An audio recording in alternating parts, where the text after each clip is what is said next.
Graça e paz, abençoado com toda sorte de bênção. Meus irmãos, é um prazer estarmos aqui mais uma vez gravando esse vídeo. Quero agradecer você que tem acompanhado as nossas mensagens, você que tem chegado novo no canal. Quero agradecer pela sua presença, pelo seu like, por você ter inscrito também. Agradecer também pelos nossos irmãos que se reúnem aqui conosco na igreja Fé em Graça. Um abraço e que Deus possa continuar abençoando as suas vidas. Estou com um tema nessa noite para nós meditarmos um pouco, que se encontra em Mateus capítulo 21, versículo 33 em diante. Nós vamos ler alguns versículos para que nós possamos meditar um pouco nessa noite. Eu coloquei um tema aqui, a parábola que enganou muitos doutores até hoje. Principalmente, eu vivi 20 anos também lendo essa parábola, mas nunca consegui entender. E nessa noite nós vamos estar meditando e olhando aqui e analisando alguns pontos aqui para nós entendermos se essa parábola ela permanece até hoje ou se ela teve um cumprimento lá no primeiro século. Que diz assim, Mateus capítulo 21, verso 33, que diz assim: ouvindo ainda outra parábola, havia um homem proprietário que plantou uma vinha, cercou-a com uma sebe, cavou nela um lagar e edificou uma torre. Depois arrendou a uns lavradores e ausentou-se do país. Então, naquela época lá era muito conhecida essa parábola, porque o que os fazendeiros faziam? Quem tinha dono, que era dono de terra, eles compravam a propriedade, preparavam a terra, plantavam a vinha ou a uva e arrendava para os trabalhadores, e ausentava dali, depois mandava os empregados, os seus servos, depois de um certo tempo, ir ali para pegar os frutos que produziu naquela propriedade. E Jesus está ilustrando para que eles pudessem entender realmente o que ele veio fazer ali. E o verso 34 diz: quando chegou o tempo dos frutos, enviou seus servos aos lavradores para receber os seus frutos. 35. E os lavradores, apoderando-se dos servos, espancaram, mataram e a outros apedrejaram. Vamos parar por aqui um pouquinho. Então, ele comprou a vinha, preparou e arrendou, e agora ele quer o fruto de lá. Mas esses frutos, irmão, é um fruto espiritual, porque se você observar, quem fez o mundo, botou o homem lá no mundo e queria que o homem recompensasse com os frutos, bondade, longanimidade, amor. E Deus sempre enviava um profeta, um servo, requerendo esse fruto do povo, do cidadão. E eles mandavam ao profeta. Se você for observar toda a escritura, Deus está sempre levantando um profeta, exigindo do povo frutos, o amor, a longanimidade, tudo isso. Nós vamos entender mais para frente. Depois enviou ainda outros servos, em maior número do que os primeiros. E fizeram o mesmo. Você nota que mandou servo, mandou um, mandou dois, mandou três, e depois ele ia aumentando. Você pode ver que o evangelho, na época de Jesus, Jesus mandou 70, depois mandou 120. Você pode ver que cada vez Deus ia mandando mais servo para cobrar os frutos, que era o amor de Deus, baseado na lei de Moisés. O 36, depois enviou ainda outros servos, em maiores número do que os primeiros, e fizeram-lhe o mesmo. Preste atenção. Depois enviou ainda, o 36, depois enviou ainda outros maiores número do que os primeiros, e fizeram-lhe o mesmo. Verso 37, nós vamos ler e vamos dar uma paradinha aqui. Verso 37, por último, enviou-lhe o seu filho, dizendo, ao meu filho terão respeito. Então ele enviou, plantou a vinha, preparou, fez o lagar, colocou torre, cavou, fez o lagar tudo direitinho, arrendou. E agora ele quer ver os frutos daquela terra. Ele envia o profeta, eles mataram um, apedrejaram o outro, outros seguiram de cidade em cidade. E isso tudo aconteceu. Se você pegar de Gênesis, Apocalipse, isso tudo aconteceu ali naquela... entre meio eles, que Deus era o povo de Israel, era o povo de Deus. E aí agora ele diz, agora eu vou enviar o meu filho, com certeza eles vão temer o meu filho. E para nós provarmos que isso é verdade, nós vamos estar lendo agora Mateus 23, versículo 31, você preste atenção que é a mesma frase que Jesus estava diante dos fariseus, repetindo os mesmos frutos, as mesmas palavras, mas de uma maneira diferente. Mateus 23, 31 diz assim, assim vós testemunhais contra vós mesmos, que sois filho daquele que mataram os profetas. Era o servo que ele tinha mandado. 32, enchei-vos a medida dos vossos pais, serpente, raça de víbora, como escaparei da condenação do inferno? Traduzindo, sepultura. 34, portanto, eis que eu vos envio profeta, olha bem, nós lemos lá atrás, sábios, escriba, e a um deles matareis, e a outros crucificareis, e a outros perseguir de cidade em cidade. 35. Para que sobre vós, eles lá, caia todo o sangue justo que foi derramado sobre a terra, desde o sangue de Abel, o justo, até o sangue de Zacarias, filho de Baraquias, que mataste entre o santuário e o altar. O 36.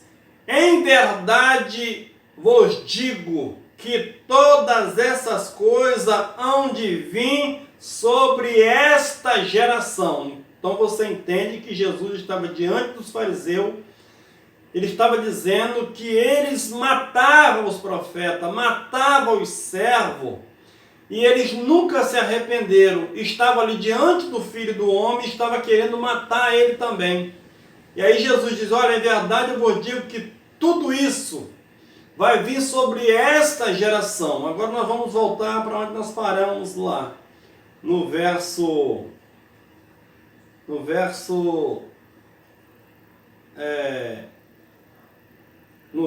37. Voltando lá no início que nós começamos. Por último, enviou-lhe o seu filho, dizendo, ao meu filho terão respeito. 38. Mas os lavradores, vendo o filho, disseram entre si, este é o herdeiro, vinde, matamo-lo e apoderamos da sua herança. Então, quando Deus mandou Cristo, ele falou, aquele ali é o herdeiro. A Escritura previa que Jesus era o herdeiro, era o dono do trono. Mas eles iam olhar e falaram, vamos matar ele, porque até hoje nós matamos os servos e não demos fruto nenhum. Agora nós vamos matar o filho do dono e vamos tomar posse da herança. E agarrar, o 39, e agarraram e lançaram fora da vinha e o mataram. Se você fazer uma análise da Escritura, Jesus foi morto fora de Israel, fora da cidade. E aqui pegaram eles, lançaram fora da vinha e o mataram. Então o verso 40 está dizendo assim, Quando, pois, vier o Senhor da vinha, o que fará aqueles lavradores? O ponto-chave dessa mensagem que eu quero deixar é porque essa mensagem ela foi pregada, essa parábola, há muitos anos, desde quando eu me converti, entre aspas, né? Quando Cristo me aceitou e entendi o Evangelho, pregaram para a gente que essa parábola seria o fim do mundo. Que Jesus foi morto e ele voltou e agora ele iria acertar conta com quem? Com essa geração do século 21 ou era com aqueles que mataram ele? Aí o verso aqui vai dizer, o verso 40, preste bem atenção. Quando, pois, vier o Senhor da vinha, que fará aqueles lavradores? Qual é os lavradores? É os lavradores do século 21 ou é os lavradores do século 1, do ano 33 até o ano 70? É eles que mataram Jesus. Então Jesus vai cobrar deles como hoje, se Jesus vier? Se eles já estão mortos há muitos anos, há décadas, há séculos. Então o texto é bem simples, é só você interpretar ele conforme está escrito. Quando, pois, vier o Senhor da vinha, o que fará aqueles lavradores? Qual lavradores? Aqueles que mataram o filho. Verso 41. Respondeu-lhe eles, fará perecer miseravelmente esses mal e arrendará a vinha para outros lavradores, que ao seu tempo lhe entregue os frutos. Então, Jesus foi morto mais ou menos no ano 33. Ele pregou essa palavra do ano 30 até o ano 33. Só que eles mataram ele, mas e quando ele viesse? Ele ia cobrar daqueles lavradores. É por isso que nós temos pregado que Cristo ele voltou naquele século. 30, no ano 70, cumpre-se uma geração e ele volta lá com juízo sobre Israel, destrói a cidade, bota fogo na cidade e cobra daqueles lavradores. Não temos como pegar esse texto e transportar ele para o mundo vindouro, porque a Bíblia diz que quando o Senhor da vinha viesse, ele iria cobrar daqueles lavradores.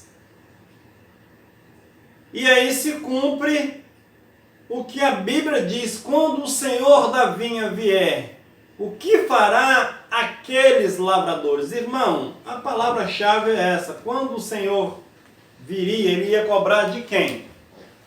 Como que Jesus vai vir hoje, que foi morto por eles lá, ele vai cobrar de quem hoje? Ele vai cobrar de mim? Ele vai cobrar de você? Ele vai cobrar do povo de Israel, que não tem nenhum lá deles mais?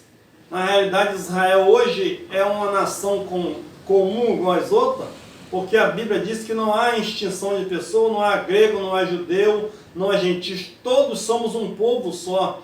Deus não olha para uma nação preferida hoje mais. Todos foram salvos no Espírito. A Bíblia diz que ele veio para os seus e os seus não receberam. E se cumpre, Deus tirou o reino de Israel. No ano 70, Jerusalém foi destruída. Eles foram dispersos para todas as nações. E em 1948 eles voltaram.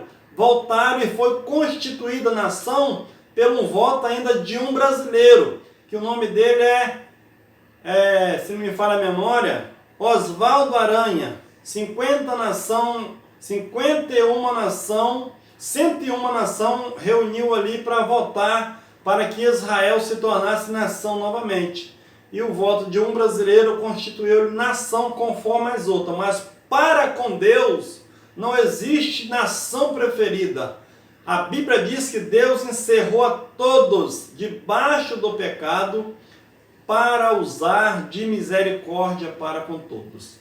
E para terminarmos esse pensamento, nós vamos voltar lá para Lucas, Mateus 23, verso 32 diz assim: enchei-vos a medida dos vossos pais. Jesus estava de frente dos fariseus e ele está dizendo: olha, vocês mataram os profetas, seus pais mataram os profetas. Ele está dizendo: serpente, raça de víbora, como escaparei da condenação do inferno? Sepultura no hebraico. Portanto, eis que eu vos envio profeta, sábios, escriba, e um deles matareis, e outros crucificareis, e a outros perseguir de cidade em cidade. 35. Para que sobre vós caia, sobre eles, sobre vós, sobre eles lá, caia todo o sangue justo que foi derramado sobre a terra, desde o sangue de Abel, o justo, até o sangue de Zacarias, filho de Baraquias, que mataste entre o santuário e o altar. E o verso 36 diz assim: em verdade eu vos digo, que todas essas coisas hão de vir sobre esta geração. Qual geração? Geração do século I. Jesus está dizendo: o sangue dele vai ser cobrado de vocês, sobre esta geração. Então eu deixo essa palavra para você, meu irmão. O fim não vai vir, o fim veio. Não vai ter fim do mundo, vai ter o fim da minha vida e da sua. A Escritura previu lá que a lei e os profetas durou até Jesus. Lucas capítulo 21, verso 20 a 21, diz que quando visse Jerusalém cercada de exército, saberia que estava chegando a sua desolação. E era para se cumprir todas as coisas que estava escrito. Tá bom, meu irmão? Um abraço, fique na paz, medita nesse versículo e seja liberto do fim do mundo, do falso profeta, e viva o reino de Deus a cada dia. Melhor noite, um abraço, até a próxima.